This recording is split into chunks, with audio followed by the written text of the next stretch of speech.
छतरी चौराहे के लिए मांग किया गया है, ताकि गोदावरी में डैम बनेगा, गोदावरी बरो महीना बहती रहेगी, गोदावरी में कोई भी गटर का मल मूत्र नहीं जाएगा और गोदावरी हमेशा बरो महीना बहती रहेगी। और यही साधु संतों का था। बाकी त्र्यंबकेश्वर को गोठी से जोड़ना, हाईवे से जोड़ना, असमर्थी मार्ग से जोड़ना, अनेक प्रकार कहीं भी पंचवटी पे कोई भी नाला गोदावरी नदी में न बहे। इस आज की बैठक से ऐसा हम लोग तो प्रशासन से, शासन सर्वे से संतुष्ट रहते हैं। अरे हम लोग तो 100 बार हारेंगे फिर भी जितनी काम रखते, निराशा में आशावादी है। हम तो कभी असफल हो ही नहीं सकते, ऐसी मेरी कामना है। इसलिए बहुत अच्छी, बहुत सुंदर, अरे लगा कि अपनी पना बैठक हर कार्य संभव समय के साथ देगा, ऐसी कामना करूँ। पे क्या चर्चा हुई? ऐसा कि देखिए, उषावर्त पे ब्राह्मणों का मकान न उजाड़ा जा, गरीबों का मकान न उजाड़ा जा। त्र्यंबकेश्वर की जो 500 वर्ष की 300 वर्ष के मकान है, उनका इतिहास खत्म न किया जा। इसलिए त्र्यंबकेश्वर में आबादी को देखते हुए, गलियों को देखते हुए, वहाँ पे गोदावरी नदी में अधिक से अधिक अखाड़ा नहाने के लिए अपना विचार किए है, लिख के देंगे। बाकी गुणवत्ता होगा, तकादे वोट भी डाला जा सकता है। सरकार हर संभव है कि जगह सरकार देगी और जितनी आवश्यकता होगी देगी, जरूर कितनी देगी ये समय बताएगा। की व्यवस्था की थी, आपने भोजन नहीं किया? ये देखिए, आज तक जो है और जो है आज तक कोई अखाड़ों की आवश्यकताएं पूरी नहीं कर पाया, इसलिए आप ये कहीं मान लें कि सारी मिल जाए, ये संभावना नहीं। अरे आप तो इस तरीके से ये बोले रुपए में 5 नया 10 नया 2 नया 1 नया कुछ न कुछ जो मिल जाए, संतुष्टम परम सुखंडम। जय शंकर, जय महादेव, जय त्र्यंबकेश्वर, जय पंचवटी, जय महादेव महादेव महादेव। नाशिकमधून बैठकीनंतर हे साधू बोलत होते। कुंभमेळ्याच्या तारखा जाहीर झाल्यानंतर त्यांनी पत्रकारांशी संवाद साधला। जाऊया पुढे वेगवान बातम्यांकडे। मान्सून संदर्भातल्या बातम्या आहेत। मान्सूनचा प्रवास पूर्णपणे रखडलाय। किमान 10 जूनपर्यंत तरी मान्सूनचा प्रवास थांबणार आहे असा अंदाज आहे। त्यामुळे शेतकऱ्यांनी पेरणी आणि लागवडीची घाई करू नये असं आवाहन कृषी विभागाने केलंय। मान्सूनचा प्रवास थांबणार असून फक्त पश्चिम किनारपट्टी आणि राज्यात काही भागात हलका पाऊस कोसळेल। राज्यातल्या बहुतांश भागात कोरडं हवामान अपेक्षित आहे।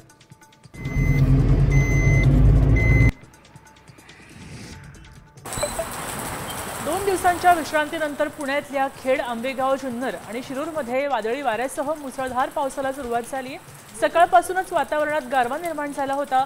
नागरिकांनी कामाव्यतिरिक्त घराबाहेर न पडण्याचं आवाहन प्रशासनाने केलंय।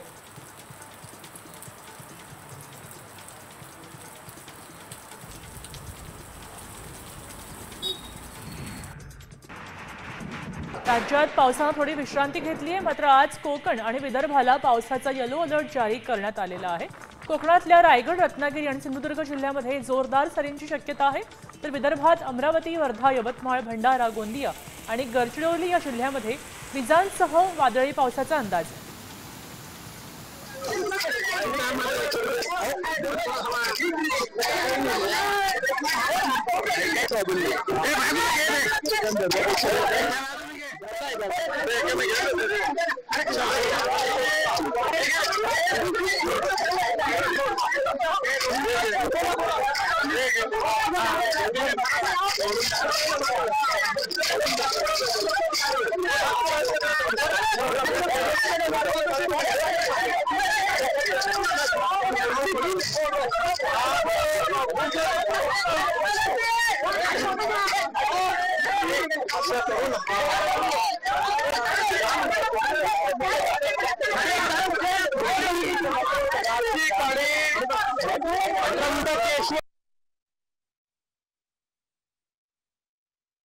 आपण पाहतोय की फडणवीस बोलतायत। नाशिकमध्ये बैठक संपन्न झाली।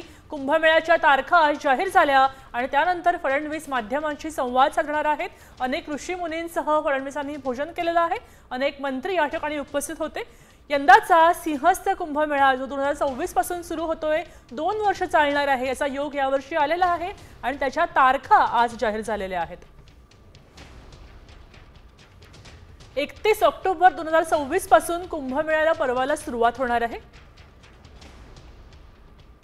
आखाडे आहेत त्याचे महंत साधू संत आणि सर्व प्रमुख पुरोहित संघाचे मंडळी अशा सगळ्यांसोबत आज एक बैठक झाली। या बैठकीमध्ये कशा प्रकारे पुढची सगळी कारवाई करायची आहे त्याच्यावर चर्चा झाली।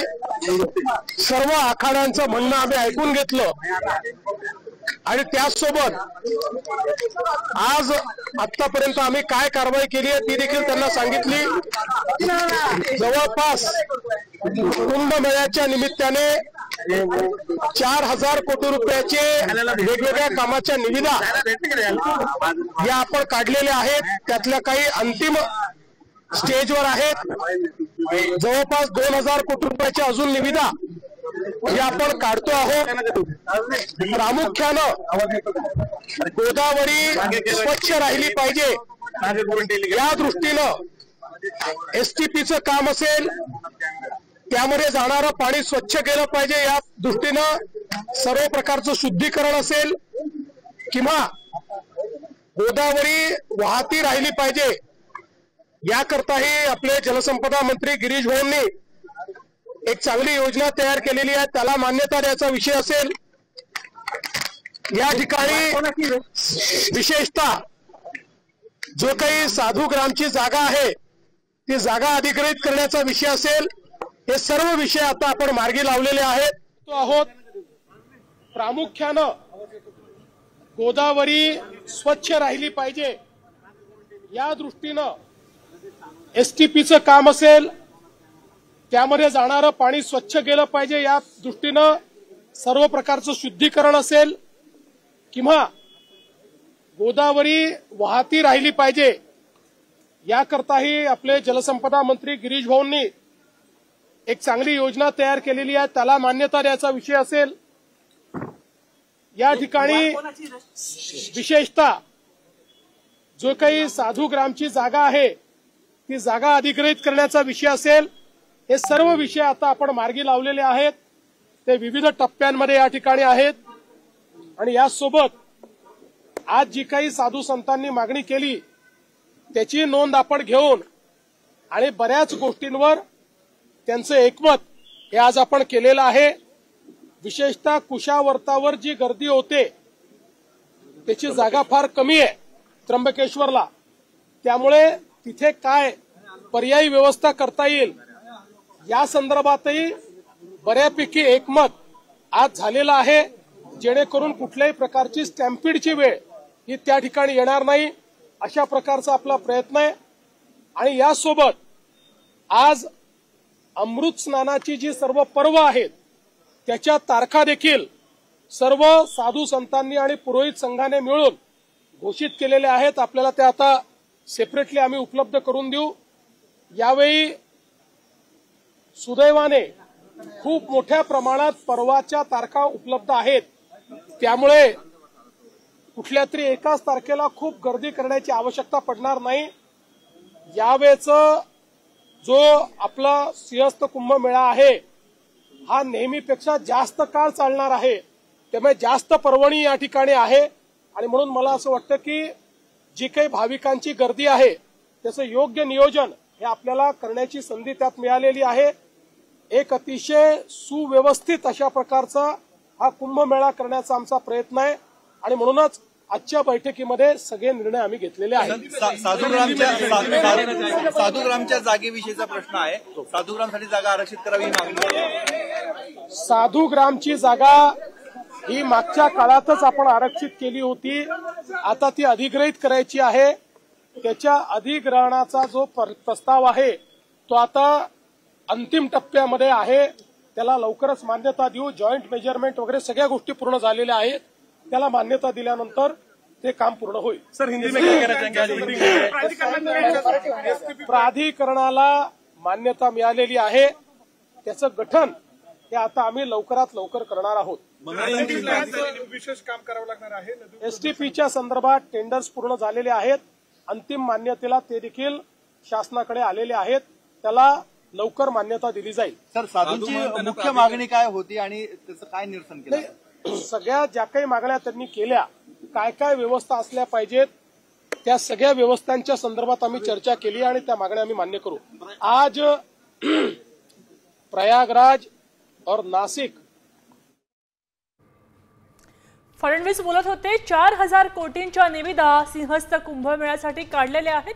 नाशिकमधून फडणवीस बोलत होते. पुढे पुन्हा वळूया, वेगवान बातम्यांचा आढावा घेऊया. रत्नागिरीमध्ये आज सकाळी पावसानं दमदार हजेरी लावली आहे. सध्या पेरणीच्या कामाला सुरुवात झाली आहे, मात्र पावसानं दडी मारल्यामुळे शेतकरी चिंताग्रस्त झाला होता. गेल्या काही दिवसांपासून पावसानं उसंत घेतल्यानं कडाक्याच्या उन्हामुळे नागरिक हैराण होते. पावसाच्या आगमनामुळे उकड्याने हैराण झालेल्या नागरिकांना काहीसा दिलासा मिळाला.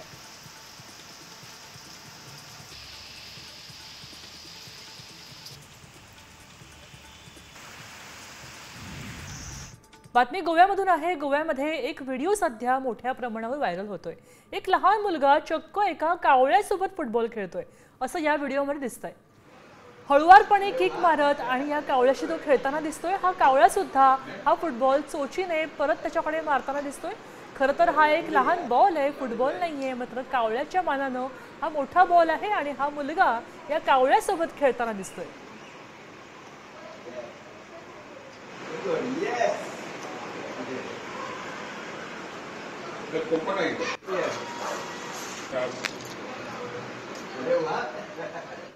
घेऊया पुन्हा वेगवान बातम्यांचा आढावा. बार्शी तालुक्यामध्ये पंचनाम्यासाठी आलेल्या अधिकाऱ्यांना गुडघाभर पाण्यातून वाट काढावी लागली. साकत इथल्या भुईमूग, उडीद, काकडी, आंबा तसंच ज्वारी पिकाचं मोठ्या प्रमाणात नुकसान झालंय. हे शेतकरी पंचनाम्यासाठी गुडघाभर पाण्यातून प्रवास करतायत.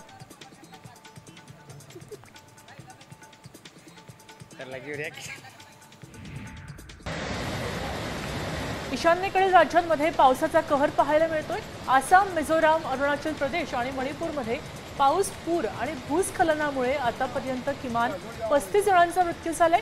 या ठिकाणी एनडीआरएफ, एसडीआरएफ, पोलीस आणि अग्निशमन दलाकडून बचाव कार्य सुरू आहे. पूर परिस्थिती लक्षात घेता अनेक भागात सतर्कतेचा इशारा दिलेला आहे.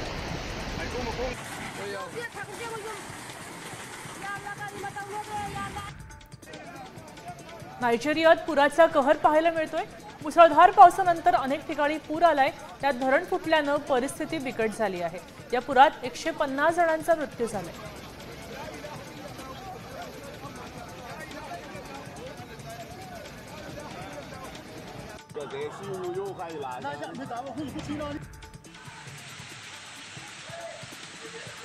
अक्कलकोट तालुक्यात मुसळधार पावसाचा जोर वाढलेला आहे. बोरगाव, घोसळगाव, किरनाळी गावांना पावसानं चांगलंच झोडपलंय. धाराशिवच्या तुळजापूर तालुक्यात झालेल्या पावसामुळे अक्कलकोट तालुक्यातले ओढे नाले तुडुंब भरून वाहू लागलेले आहेत.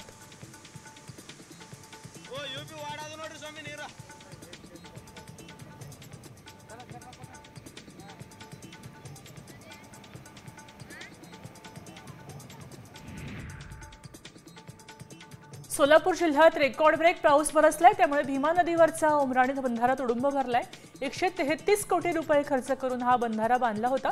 30 फूट उंचीच्या या बंधाऱ्याची पाऊण टीएमसी पाणी साठवण्याची क्षमता आहे. सोलापूर जिल्ह्यात या बंधाऱ्यामुळे 10,120 एकर क्षेत्राला सिंचनाचा फायदा होणार आहे.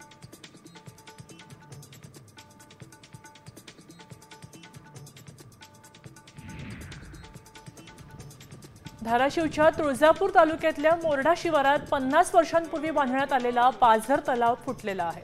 संपूर्ण शेतजमीन आणि पिकं वाहून गेल्यानं मोठं नुकसान झालंय. तलावाच्या भरावाचा मलबा शेतात गेल्यानं ऊसाच्या उभ्या पिकात 5 ते 6 फुटांचा थर साचलाय. पेरणी तोंडावर असताना शेतातली माती वाहून गेल्यानं सगळीकडे दगडधोंडे पाहायला मिळत आहेत.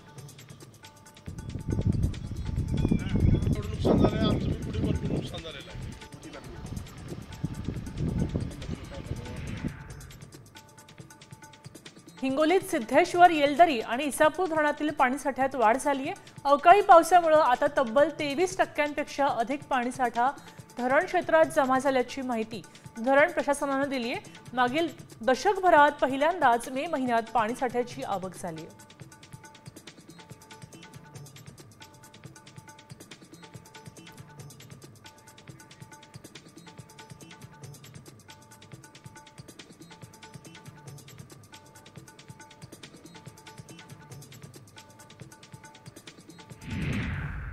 बातमी अजितदादांच्या राष्ट्रवादी संदर्भात आहे। उपमुख्यमंत्री अजित पवारांना मोठा धक्का बसलेला आहे। नागालँडमधले राष्ट्रवादीचे 7 आमदार यांनी पक्ष सोडलेला आहे। सत्ताधारी नॅशनल डेमोक्रेटिव्ह प्रोग्रेसिव्ह पार्टीमध्ये त्यांनी प्रवेश केल्याचं पाहायला मिळतंय। खरं तर राष्ट्रवादी हा आता यावेळी 3ऱ्या नंबरचा मोठा प्रश्न झाला होता। राष्ट्रवादीकडून याची गंभीर दखल सुद्धा आता घेण्यात आलेली आहे। याच आमदारांवर पक्षांतर्गत बंदी कायद्याअंतर्गत कारवाई करण्यासाठी आता हालचाली सुरू झालेल्या आहेत। एकीकडे महाराष्ट्रात 2 पवार काकपुतणे एकत्र येणार अशा चर्चा रंगत असताना अजितदादांना मात्र नागालँडमधून धक्का बसलेला पाहायला मिळतोय। 2023च्या विधानसभा निवडणुकीमध्ये 7 जागा जिंकत राष्ट्रवादी नागालँडमधला 3रा सगळ्यात मोठा पक्ष म्हणून उदयाला आला होता। मात्र आता पुन्हा हे 7 आमदार तिथल्या स्थानिक पक्षामध्ये गेल्याचं पाहायला मिळतंय। हे नागालँडचा आमदार कधी पवार साहेबांकडे बघा, हे नागालँड, मेघालय, मिझोराम, मणिपूर, सिक्कीम इकडलं राजकारण तुम्हाला माहीत नाही। फार लहान राज्य आणि इथे महाराष्ट्राच्या आधीपासून तिथे पैशाचा खेळ चालतो। आंध्राच्या कमी मतदान असतं, पैसे देऊन सरळ मतं विकत घेतली जातात। पैसे कमी पडले की हे सगळे दुसऱ्या पक्षात जातात। त्याच्यावर राजकीय चर्चा करू नये। यापुढे पाहूया वेगवान झटपट 100 बातम्या। जूनचा महिना सर्वसामान्य नागरिकांसाठी खूप महत्त्वाचा ठरणार आहे। 1 तारखेलाच नियमांमध्ये काही बदल होणार आहेत। त्याचा थेट परिणाम सर्वसामान्यांच्या खिशावर होतोय। LPG गॅसच्या किमतींपासून ते FD व्याजदरापर्यंत 1 जूनपासून काही महत्त्वाचे आणि मोठे बदल होऊ शकतात। UPI पेमेंट आणि क्रेडिट कार्ड नियमात बदल होणार असून इफ्फोची नवीन प्रणाली जूनमध्ये लागू होणार आहे।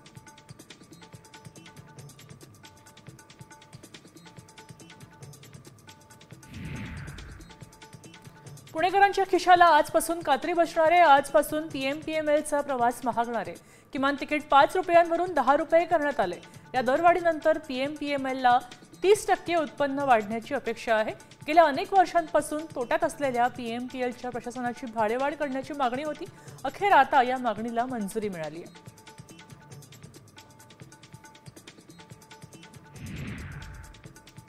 बांगलादेशच्या माजी पंतप्रधान शेख हसीना यांच्यावरच्या खटल्याची आजपासून सुनावणी होणार आहे। बांगलादेशचा आंतरराष्ट्रीय गुन्हे न्यायाधिकरण सुनावणी करणार आहे। या सुनावणीचं बांगलादेशच्या सरकारी टीव्हीवर थेट प्रक्षेपण करण्यात येणार आहे।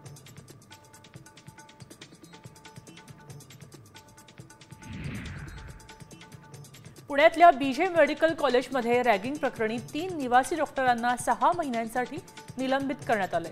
डॉक्टर अथर्व घोरपडे, डॉक्टर गौरव तिवारी आणि डॉक्टर राहुल जाधव यांनी रॅगिंग केल्यानं तपासात उघड झालंय। त्यांच्यावर निलंबनाची कारवाई करण्यात आली आहे। त्यांना महाविद्यालय आणि वसतिगृह प्रवेशबंदी करण्यात आली असून आता प्रत्येकी 1 लाखांचा दंड ठोठावलेला आहे।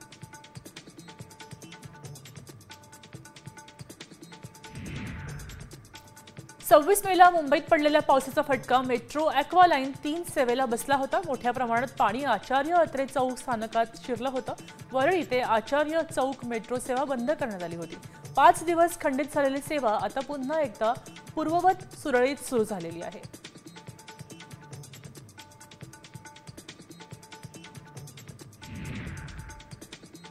मुंबई अहमदाबाद बुलेट ट्रेनची जपानमध्ये चाचणी सुरू झाली आहे। भारतातली पहिली बुलेट ट्रेन सेवा सुरू करण्याच्या दिशेनं हे एक मोठं पाऊल मानलं जातंय। जपान भारताला 2 शिंकानसेन ट्रेन सेट भेट देणारे एक बुलेट ट्रेन E5 मालिका आहे आणि एक E3 मालिका आहे। या गाड्या 2026च्या सुरुवातीला भारतात पोहोचवल्या जातील।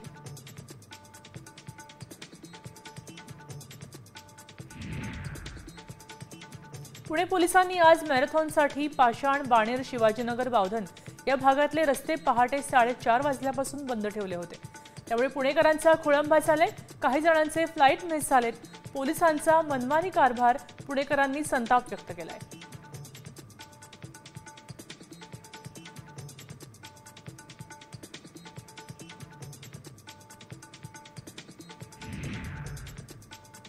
दख्खनची राणी आता 95 वर्षांची झाली आहे. पुणे स्टेशनवर केक कापून वाढदिवस साजरा करण्यात आलाय. डेक्कन क्वीनला आकर्षक फुलांची सजावट करण्यात आली आहे. डेक्कन क्वीन मुंबई पुणे दरम्यान धावणारी मध्य रेल्वेची गाडी आहे. 1930 साली ही ट्रेन सुरू झाली होती.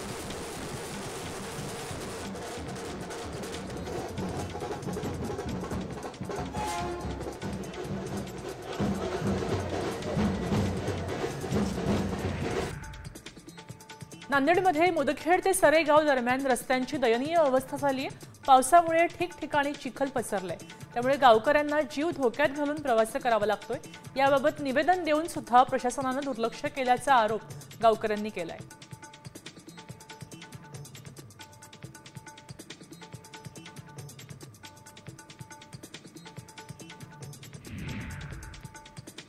पाकिस्ताननं भारताचं विमान पाडल्याची कबुली chief of defence staff general Anil Chauhan यांनी दिली आहे. त्यांच्या विधानानं एकच खळबळ उडाली आहे. मात्र भारताची 6 लढाऊ विमानं पाडल्याचा पाकिस्तानचा दावा त्यांनी फेटाळून लावलाय. सिंगापूरमध्ये ब्लूमबर्गला दिलेल्या मुलाखतीत चौहान यांनी हे विधान केलंय.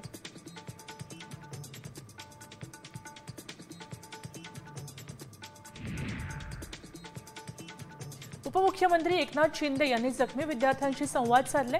यावेळी सर्वतोपरी मदतीचं एकनाथ शिंदेंचं आश्वासन दिले. दुसरीकडे आमदार हेमंत रासने यांनी मुख्यमंत्री देवेंद्र फडणवीस यांच्याशी संपर्क साधून या विद्यार्थ्यांची परीक्षा नंतर घेता येईल का याबाबत विचार करू असं सांगितलंय.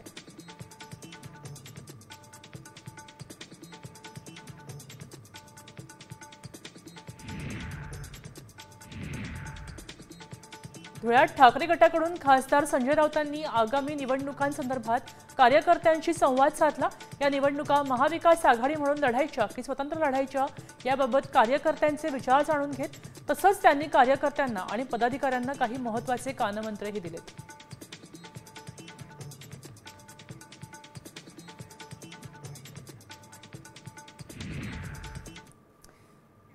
तुम्ही पावसात बाहेर फिरत असाल तर सावध रहा, कारण तुम्ही फिरत असलेल्या ठिकाणी साप सुद्धा फिरतायत. विषारी सापांपासून काळजी घ्या. मात्र असं आम्ही का म्हणतोय तर त्यासाठी सामचा हा विशेष रिपोर्ट तुम्ही पाहाच. एनाकोंडा का मिलना आसान होगा. हा व्हिडिओ पाहून तुम्हालाही धक्का बसेल.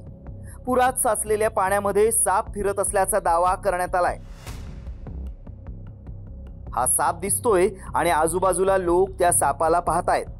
मुंबईतल्या रस्त्यावर पाण्यात साप फिरत असल्याचा थरकाप उडवणारा हा व्हिडिओ आहे. पण खरंच मुंबईत साचलेल्या पाण्यात साप फिरतायत का? हा व्हिडिओ खरंच मुंबईतला आहे का? कारण याचा शोध घेणं गरजेचं आहे. विषारी साप जर चावला तर मृत्यूही होऊ शकतो. मुंबईतल्या रस्त्यांवर फिरतायत साप. पावसात फिरताना सापांपासून सावधान.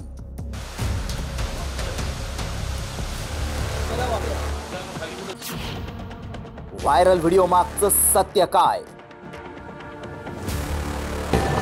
एनाकोंडा का मिलना आसान होगा. तुम्ही चालताना जरा खाली नीट पाहून चाला. सध्या पाऊस पडल्यानं रस्त्यांवर साप फिरतायत. पाण्यात साप लपून बसल्याचा व्हिडिओ समोर आलाय. त्यामुळे हा व्हिडिओ कुठला आहे?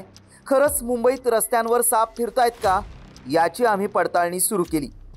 साप चावल्यावर सध्या तरी लस उपलब्ध नाहीये. त्यामुळे हा मुंबईतला आहे का याचा आम्ही शोध घेतला. त्यावेळी काय सत्य समोर आलं पाहूया. व्हायरल सापाचा व्हिडिओ नवी मुंबईतला आहे. पावसामुळे साप पाण्यात फिरत होता. साप पाण्यात फिरत असल्यानं सावधगिरी बाळगा. अंधारात अनवाणी फिरू नका.